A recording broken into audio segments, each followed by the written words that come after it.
Salutations everybody, it is Matty here today, and in my delicate little hands is an even more delicate handheld known as the Steam Deck. Now I don't flash this in your face to make you feel bad about yourself if you don't have this, because anytime I talk about the Steam Deck or show it, I see a lot of people going, pain bro, pain, I want one so bad. I'm not here to make you feel bad that you may not have one. What I'm here to do is reaffirm that your desire to have one is absolutely in the right place, because the Steam Deck is 100% legit. So I'm excited to revisit it because I got this system back in April. I've had over 3 months to tinker with it, try out all of its features, all of its systems, and now I want to go back and share with you all my thoughts 3 months later on the Steam Deck. Is this thing legit or not? I just kind of spoiled that, didn't I?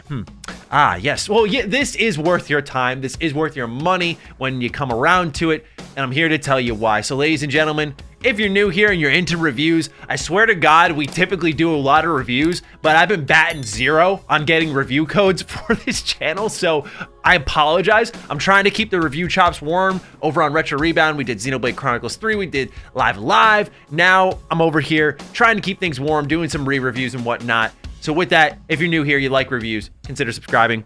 Let's talk about the Steam Deck. The first thing I want to talk about are accessories. Now I want to shout out my very good friend Jimmy Champagne. He runs a wonderful YouTube channel called Deck Ready, and if you're all in on the Steam Deck, you should check this one out.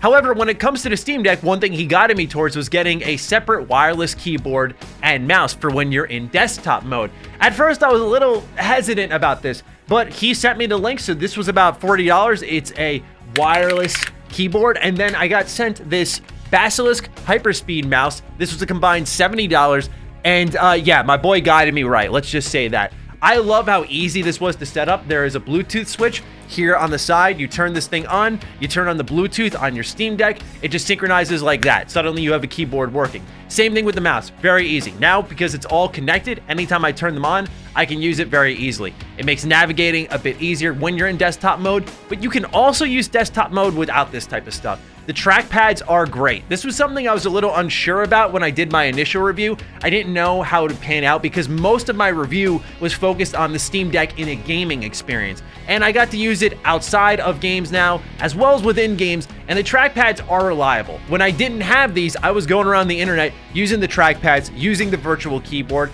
and it does get the job done. Are these must-haves? No, but if you have the extra money for them, highly recommend it. Again, this is just a metallic keyboard you can get off of Amazon, about 35, 40 bucks. And then this Basilisk X Hyperspeed mouse from Razer cost me about another 35 bucks. It was on sale, but it's absolutely well worth your time. There are other accessories you could look into, like say a power bank or something along those lines. I personally have not traveled that much since the pandemic began, so I haven't really seen use for it. Maybe you're the same as me, where the appeal of Steam Deck is taking console quality games and bringing them in bed with you.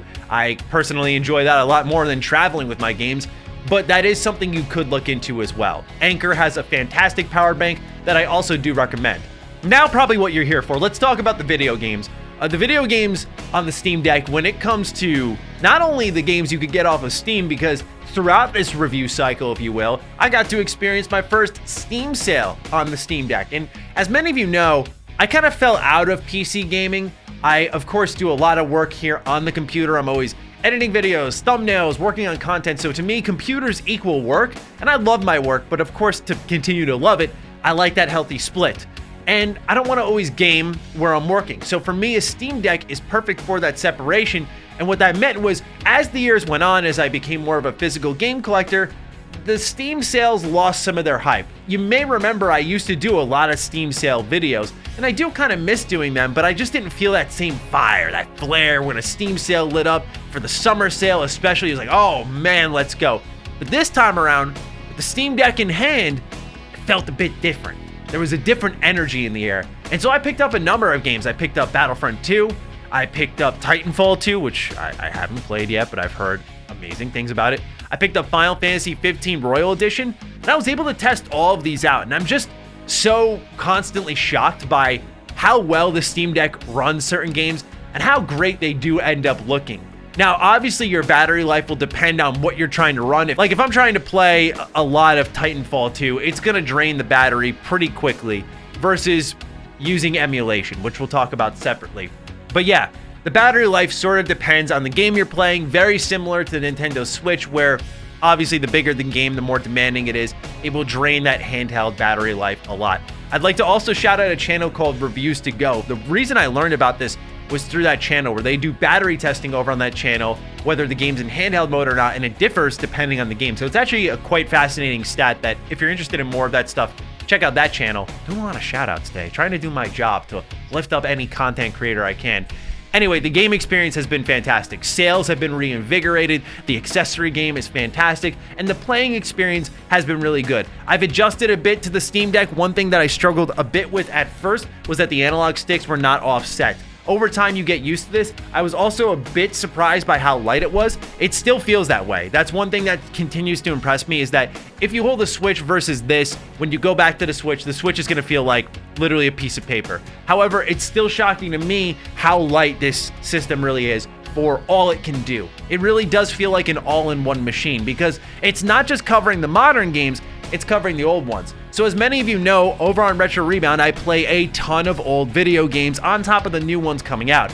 Now, as of late, I've been focusing a lot on the older games because there's been sort of this vacancy up until now with game releases where finally I can start, sinking my teeth into some newer stuff. But for a while there, for the last like 3 or 4 months, it's felt like I've just been digging into older games, just clearing out the backlog. And the Steam Deck has been a huge part of that. One thing that's really impressed me is how the Steam Deck is really like the emulation system of your dreams. It really is something so simplistic to use. The setups online are really easy, and I just have been diving into games I already have in my collection and just seeing how they work versus the PS2 counterpart, for example, and I've been extremely impressed.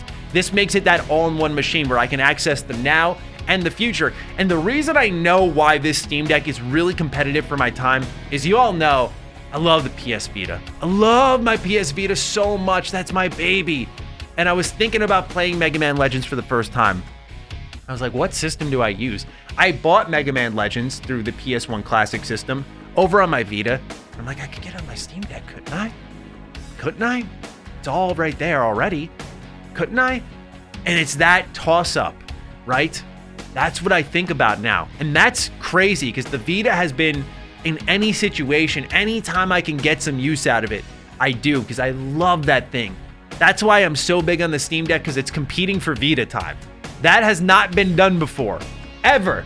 I love the Vita. It's one of my favorite systems ever. So if you are a Vita lover, just know this is your system, because I think it's truly accomplishing the mindset that the Vita had, right? The console quality on the go.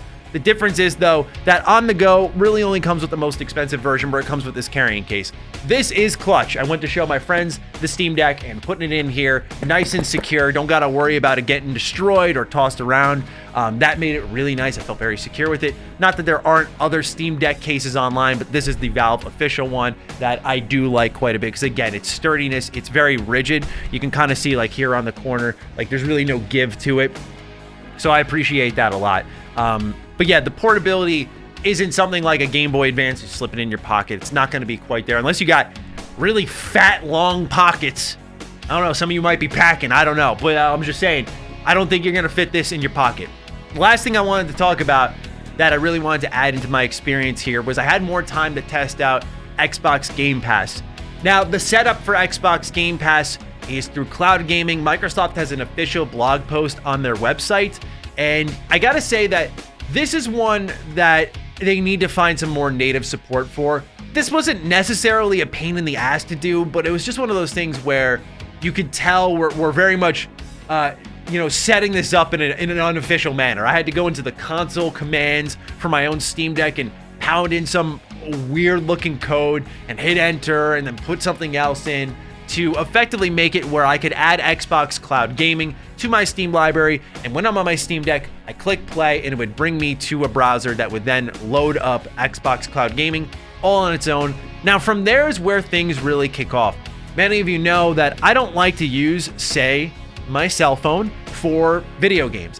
This is my communication device. It's not my gaming device. It's why I'm very big on Xbox making their own type of Xbox Cloud Gaming device, if you will. But I think a good half step while you're working on that is something like official support for the Steam Deck, native support for the Steam Deck. Right now, it is only cloud gaming. However, since I'm always at home, I guess, yeah, I'm always at home, I don't really get to use Xbox Cloud Gaming all that much in the way that people always tout it. Like, I was out at the barbershop, Cog always says. I was at the barbershop, I was playing Forza, this thing's legit.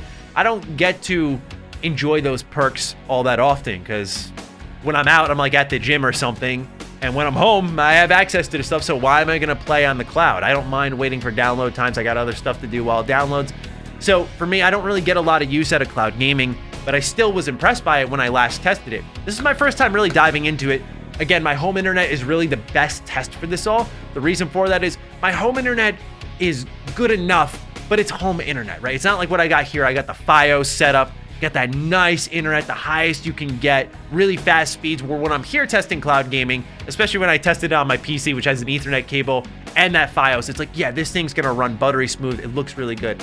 When I tested some games on cloud gaming, particularly I tried out Prey, because for those of you who missed it, I made a video called The Best Bethesda Game You Never Played, and it didn't do that well. So if you missed that, you might want to check it out. But anyway, over on my Steam Deck, played a bit of Prey, and what I noticed was the game was running beautifully. I did this throughout a number of other games, and I was continuously impressed by how well everything ran on my home wireless internet. Not only that, but that I was able to just pick up old save files of games I had played a while ago. This is something I've always commended Xbox and just modern gaming for, is the ability to just pull a save file from years ago and go like, oh, hey, here it is. So it's not really unique to Xbox Cloud Gaming. The way that I can access it on my PC, my Steam Deck, and then my home console does make it a difference maker. So having that ability to access it is really nice. xCloud has improved a tremendous amount. I did notice some pixelation on the image quality. It's not going to look as great as it does natively, but to me, its performance matters more. Obviously, if the compensation of the image quality isn't so heavy, this was definitely tolerable. It was definitely still good looking. It's just that you could tell it was fighting a bit, but overall it ran well. And to me, that's what makes this the all-in-one machine, because I can access Game Pass, I can access emulation libraries, and I can access my official library of Steam games. And it's all there in one device on the go. And that to me is perfect. I use that word very sparingly since 2015, but I cannot say enough good things about the Steam Deck. And again, I gotta also shout out the ease of using accessories. These types of things are difference makers. It makes other games a little more accessible. If I, for some reason, wanted to play SWTOR on my Steam Deck, which I did try, it does work in handheld, but let's say I wanted to have the whole setup with the keyboard and mouse, this would allow it. That's what's great about it. I highlighted the community controls. That's another thing I really did like about the Steam Deck, is the community central controls, where you would actually take templates that other Steam users have set up online and use them yourself, and they'd be configured for all different games. I talked about that again in my first review, but I gotta say that continues to impress me. So overall, the Steam Deck is such an encouraging launch, because it's one of the few times in modern gaming I took a look at a device, I saw all of its potential, all the things I thought I could do with it, and it's not only delivered that, but delivered more than I could ever ask for, right? It just continues to blow me away, and I really do recommend, if you're not looking into a Steam Deck, start doing more research on one. And if you are looking into one, you're maybe on the fence, I think you gotta commit to it.